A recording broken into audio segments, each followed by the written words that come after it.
Ukraine rejects Bulgarian president's claims that Kyiv is to be blamed for Russia's ongoing war. This post received a score of 7,600, with an upvote ratio of 95%. Here are the top comments in response to this article. The PM sees it differently, by the way. I should investigate the difference between a prime minister and president in some of these countries.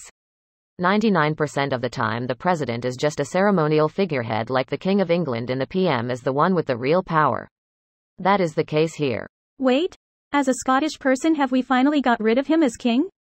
Is he just king of the English now? Happy days. Easy there, Sir William Wallace. I chuckled.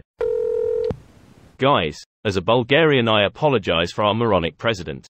Most of us that have more than 2 brain cells do not support his Russian ass-licking behavior.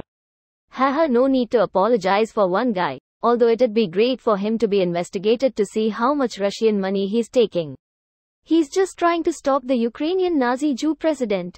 He started this, and could end it at any time by agreeing to rejoin the motherland.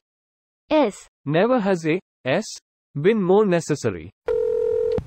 You didn't surrender. If you did, this war wouldn't be happening. Moron. It was very inconsiderate of Ukraine to be in the way of the glorious Mr. Putin's modest and friendly expansion plans. They just shouldn't have been there in the first place. In all seriousness, thinking back to when this all started, I fully expected Ukraine to capitulate early on. Paratroopers landing in the capital was a spooky sight to see. It's been wild to see the underdog actually winning. Right? And then learning that those paratroopers got totally eviscerated by the Ukrainians not long after was insane.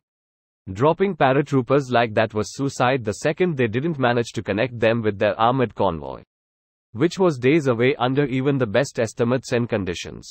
It was an insane Hail Mary to begin with. I don't want to suggest that Russia knew what it was doing, but I think that, given they were dropped at an airport, or several, the idea was to get the armor to them via an air bridge. They were just not able to take control because Ukraine had very good rapid response units that went out to stop them.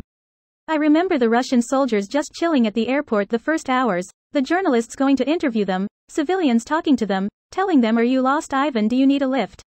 Surreal. Nobody knew how bloody this would get, starting very soon after this moment. I don't remember that, but it totally tracks, right? Those very few first days, everybody from the Russian army lived in the dream world that 2 things would happen. 1. They would roll over Ukraine, and 2. Ukraine would be happy for them to be there. Obviously number 2 was bullshit for everybody but the Russians, and number 1 was fairly obvious. It was at least not gonna take just 3 days, for some intelligence, defense experts. This video was automatically created by Reddit to speech.